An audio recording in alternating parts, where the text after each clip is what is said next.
नमस्ते प्रणाम। मेरे यूट्यूब चैनल पे आप लोग का स्वागत है। और देखिए एक पूर्वी निर्गुण गीत हम लोग सुना रहे हैं। बहुत सुंदर गीत है और सुना रहे हैं, आप लोग सुनिएगा। सुन के कमेंट करके बताइएगा और चैनल का सपोर्ट ज़रूर करिएगा हम लोग को।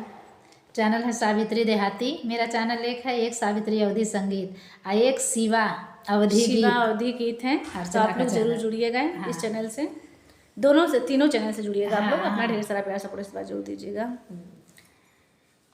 भेजे नदीनावा हमरो सजनवा, कबले गवनवा जय राम।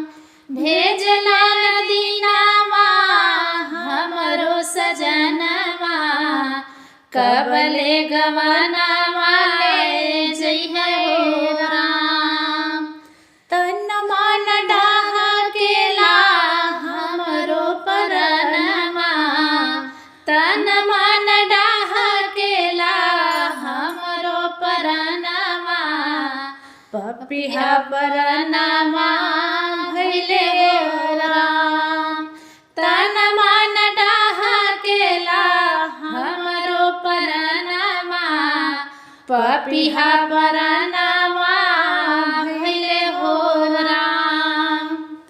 भइल बियाह देखी पक्का के मकानवा, भइल बियाह देखी पक्का के मकानवा, मनवा के लोभी पिया बड़े हो राम।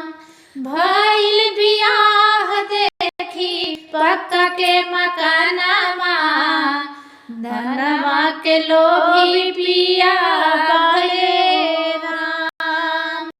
जवन जवन गला है पिया तू धन में, जवन जवन मांगला तो पिया धन में, पपिहा परनवा भइले हो राम।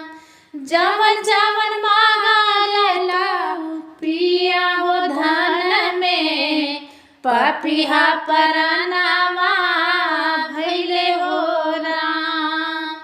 तन मन डाह केला हमरो बदनवा, तन मन डाह केला हमरो बदनवा, पपिहा परनवा भइले हो राम। तन मन डाह केला हमरो परनवा, पपिहा परनवा भइले हो राम। मन के अंगनवा में बोलला सुगनवा, मन के अंगनवा में बोलला सुगनवा, रोवता गहनवा मोरा भइले राम। रोवता गहनवा मोरा भइले राम। माना पिया हमरो हो कहनवा, माने नहीं पिया हो हमरो कहनवा, पपिहा परनवा भइले हो राम। मन नहीं पिया हो हमरो कहनवा, पपिहा परनवा भइले हो राम।